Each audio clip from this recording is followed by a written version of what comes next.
Hello, welcome my friends, buddies and viewers to a rewind version 2.0 of physics class 12th. पिछले episode में हम cover कर चुके हैं chapter number 3 current elasticity of physics class 12th. आज के episode number 9 से हम इस चैप्टर के कुछ और terms as well as definitions को कवर करने वाले हैं. Starting of our topic that is current density.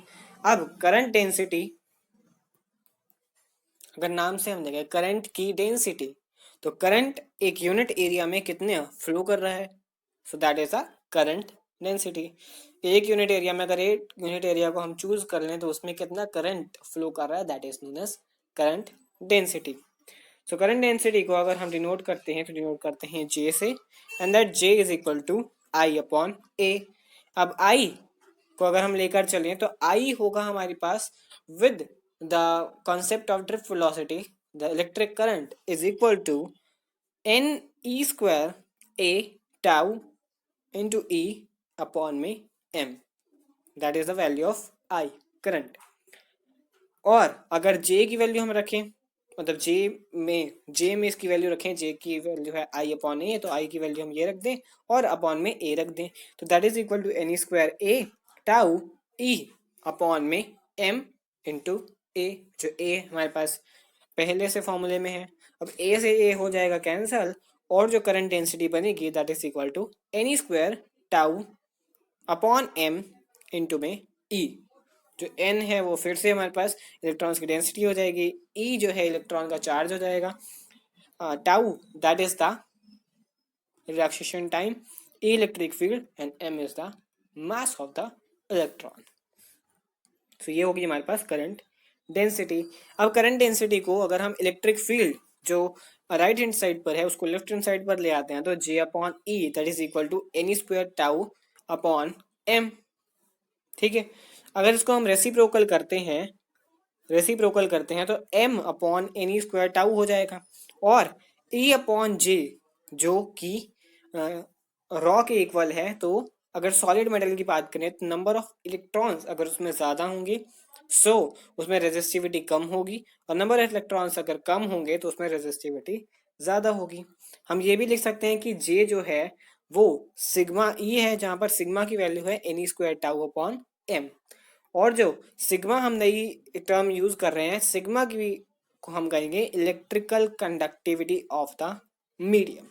Electricity conductivity of the medium. जो ई अपॉन जे है उसको हम लिख रहे हैं रॉ, तो जे अपॉन ई को हम लिख रहे थे सिग्मा, और ई अपॉन जे को हम लिख रहे हैं रॉ. तो सिग्मा और रॉ में जो हमारे पास रिलेशन बनेगा that is sigma is equal to 1 upon rho, क्योंकि रॉ है रेजिस्टिविटी और सिग्मा है कंडक्टिविटी. तो जितनी रेजिस्टिविटी कम होगी उतनी कंडक्टिविटी एक वायर में, इलेक्ट्रिकल वायर में ज़्यादा होगी. सो that is a relation between electrical conductivity and electrical resistivity. अब ड्रिफ्ट वेलोसिटी से हम ओम्स लॉ का प्रूफ भी निकालने वाले हैं. ओम्स लॉ पहले ही हम वेरीफाइड कर चुके हैं कि ओम्स लॉ एक सही लॉ है, उसका प्रूफ हम दे चुके हैं, उसकी जो जांच है हम कर चुके हैं कि वो लॉ ट्रू है. अब उसको हम दोबारा से ड्रिफ्ट वेलोसिटी कॉन्सेप्ट से अगर प्रूफ करने की कोशिश करें तो हमें ये प्रूफ करना है कि when the potential is directly proportional to electric current. So I हमारे पास ड्रिफ्ट वेलोसिटी कॉन्सेप्ट से आया था N E A V D, और जो वी डी की वैल्यू थी हुई थी E E upon M into बिटाउ, और जो आई की वैल्यू है हमने निकाली थी, जो आई की वैल्यू है वो होगी एन ई ए इंटू में एन ई ए टाउ इंटू में ई ई अपॉन एम, और अगर ई को हम वी अपॉन एल रख लेते हैं, सो that definitely the current will separate out and the lefted term that Lm upon में any square a tau that is equal to resistance. So V is equal to IR, जो कि proportionality constant को हटाते हुए वो R हट जाएगा, and that is equal to V directly proportional to electric current. So hence it proves that when with the drift velocity concept, Ohm's law is right. अब ohm's law की एक miniature form है current density से हमें पता है कि I is equal to जे ए हो जाएगा. सो अगर पोटेंशियल E इंटू एल के इक्वल है, सो जो J है वो E अपॉन रॉ के इक्वल है, और जो J है वो सिग्मा E के भी इक्वल है. तो जो रॉ है, जो रेजिस्टेंस है वो रॉ एल ए के इक्वल है, और जो करंट है वो V अपॉन आर के इक्वल है. V अपॉन आर के इक्वल है. और अगर इन सब टर्म्स को हम साथ यूज करते हैं, बिकॉज I जो हमारे पास है वो V अपॉन आर है, और J टाइम्स A, तो J की वैल्यू पुट कर दी, और J की वैल्यू पुट कर दी, I की वैल्यू है जे ए, और पोटेंशियल की वैल्यू है E अपॉन एल, और जो R की वैल्यू है वो है रॉ एल अपॉन ए. तो सब कुछ कैंसल आउट होने के बाद हमारे पास जो वैल्यू बनेगी that is J is equal to E upon rho, और अगर हम रॉ का रेसिप्रोकल करें तो J is equal to sigma E. यही हमने पहले अभी निकाली भी है.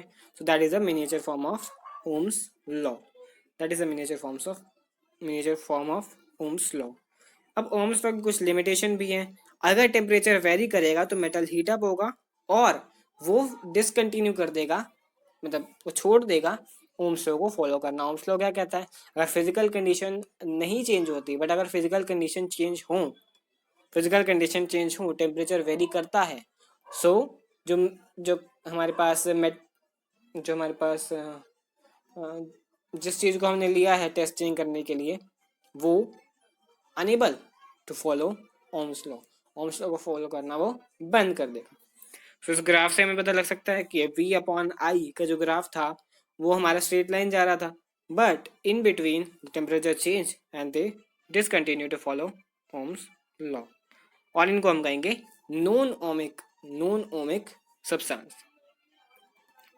सेकेंड टाइप की जो हमारे पास होती हैं वो होते हैं सेमीकंडक्टर, जो कि कुछ बहुत कम दूरी तक ओम्स लॉ को फॉलो करते हैं, देन उनका ग्राफ कर्व्ड हो जाता है. Semiconductor example gallium arsenide GaAs, and the third example is diode. Diode भी जो ग्राफ देखने को मिल रहा है ये नेगेटिव में भी जाता है, and it will as a hyperbola. So diode भी एक तरह का सब्सटेंस है जो टेम्परेचर चेंज करने पर डिसकंटिन्यू तो छोड़ देता है ओम्स लॉ को फॉलो करना. Then we have a topic resistivity. अलग अलग टाइप्स की चीज़ों, अलग अलग टाइप्स के जो मेटल्स हैं, कंडक्टर्स हैं, उनकी भी होती है. कंडक्टर्स की होती है अप टू 10⁻⁸, और जो इनकी रेजिस्टिविटी होती है वो पहले से ही कम होती है. इनकी सबसे कम रेजिस्टिविटी कंडक्टर्स की होती है. That's why they are called good electrical appliances. Conductors को हम अच्छे अप्लायंसेस इसलिए कहते हैं क्योंकि उनके पास इलेक्ट्रिकल कंडक्टिविटी ज़्यादा होती है. रेजिस्टिविटी कम होती है तो वो करंट को पास आउट होने से रोकते नहीं है. अगर आप बात करें सेमीकंडक्टर की, तो इनकी रेजिस्टिविटी होती है अप टू 10⁻⁵, यानी कि कंडक्टर से इनकी रेजिस्टिविटी ज़्यादा होती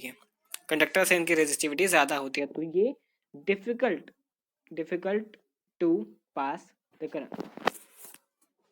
सेमीकंडक्टर में कंडक्टर के मुकाबले कम करंट पास आउट होता है.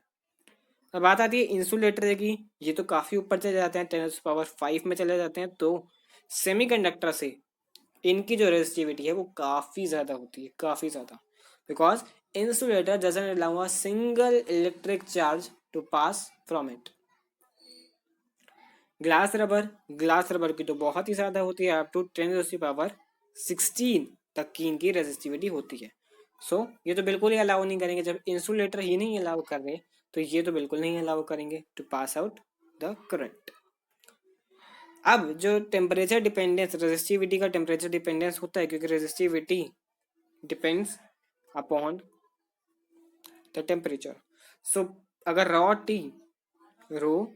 टी को हमने लिया है is equal to rho naught into में 1 upon alpha into delta T. So अगर पी नॉट को हम डेल्टा टी अगर हम बढ़ाते हैं तो वो रो टी हो जाता है, क्योंकि रो नॉट जो एक्चुअल टेम्परेचर है और डेल्टा टी को बढ़ा दिया टेम्परेचर को तो वो रो टी हो गया। And the alpha is the thermal coefficient, ये थर्मल कॉफिशिएंट लिया है हमने एक। और अगर इसकी वैल्यू को हम देखना चाहें तो अल्फा की वैल्यू हमारे पास बनने वाली है that is rho T minus rho not upon rho not delta T. और अगर हम रो नॉट को 1 ले लेते हैं as well as delta T भी 1 हो जाता है, डेल्टा टी भी 1 हो जाता है, तो अल्फा की जो वैल्यू है वो रो टी के इक्वल आ जाएगी। तो जो फाइनल हमारा रेजिस्टिविटी एट टेम्परेचर टी बनेगी वो that is called as thermal coefficient of the resistance. अब बात आती है स्पेसिफिक रेजिस्टेंस की कि अगर हम टेम्परेचर को बढ़ाते हैं तो रेजिस्टेंस और रेजिस्टिविटी पे क्या फर्क पड़ता है इन दिस 7 केसेस। टेम्परेचर और रेजिस्टेंस, टेम्परेचर को अगर हम इंक्रीज करते हैं तो resistivity as well as resistance पर एक सब्सटेंस का क्या फर्क पड़ता है।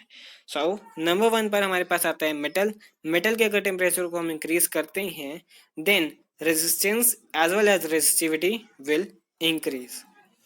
अलॉय में अगर हम टेम्परेचर को इंक्रीज करते हैं तो रेजिस्टिविटी और रेजिस्टेंस में कोई चेंज नहीं आएगा, ना वो बढ़ेंगी ना वो कम होंगी। इलेक्ट्रोलाइट अगर है तो वहां पर टेम्परेचर इंक्रीज करने पर resistivity as well as resistance decrease होगा। सेमीकंडक्टर में भी सेम काम होगा एज वेल एज इंसुलेटर में भी यही काम होगा।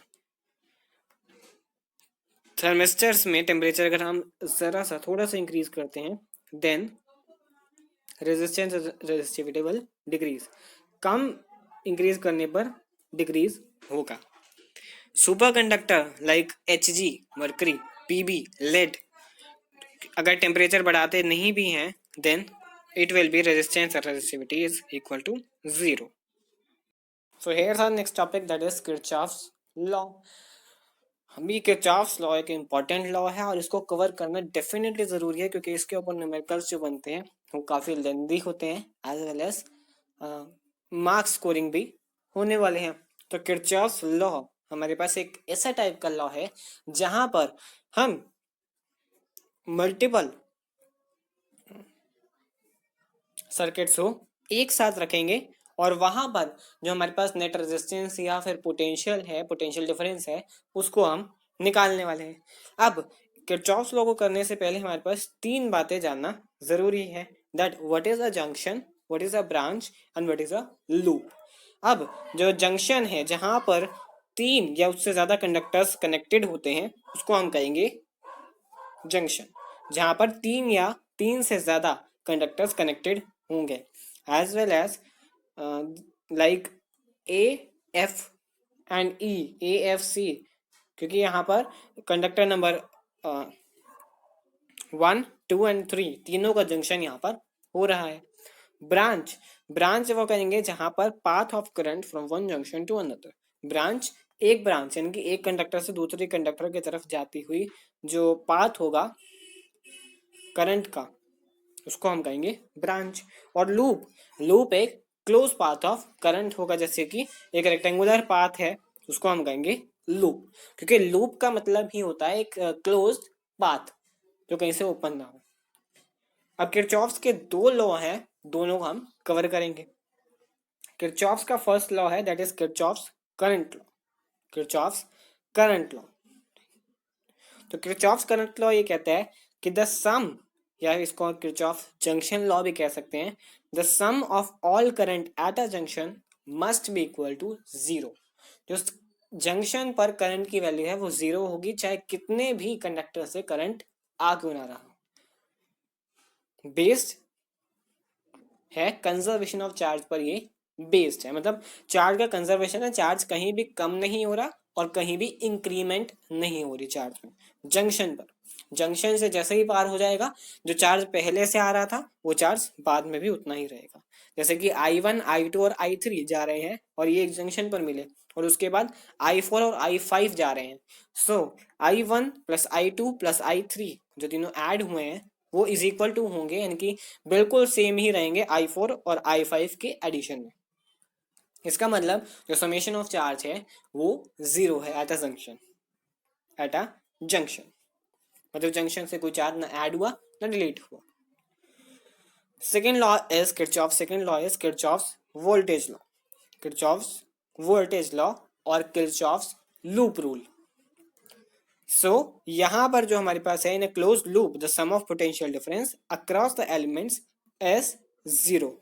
जो एक क्लोज लूप में है, अगर हम सम्स का एक क्लोज लूप में अगर हम सम करते हैं पोटेंशियल डिफरेंस का एक क्लोज लूप में, तो पोटेंशियल डिफरेंस का जो सम है वो अक्रॉस द एलिमेंट्स, जितने भी एलिमेंट्स उस लूप में प्रेजेंट हैं उन सब का अगर सम करें तो that is equal to zero, यानी कि पोटेंशियल डिफरेंस नहीं होगा। और ये बेस्ड है कंजर्वेशन ऑफ एनर्जी के थीम पे, कंजर्वेशन ऑफ एनर्जी के थीम पे। So that summation of potential that is equal to zero. अब हम कैलकुलेशन कैसे करेंगे, कैलकुलेशन कैसे करेंगे? अगर हमें कैलकुलेशन करनी है पोटेंशियल की, तो हम देखेंगे करंट की डायरेक्शन, करंट की डायरेक्शन, करंट की डायरेक्शन अगर जा रही है मान लीजिए फ्रॉम लेफ्ट टू राइट, और अगर हम उसी डायरेक्शन में कैलकुलेशन कर रहे हैं, यानी कि उसी डायरेक्शन से बड़े हैं कैलकुलेशन कर रहे हैं, तो that is equal to the positive side of calculation, positive चलेगी कैलकुलेशन। अगर हम वही डायरेक्शन लेकर चले हैं और डायरेक्शन ऑफ कैलकुलेशन है उल्टी,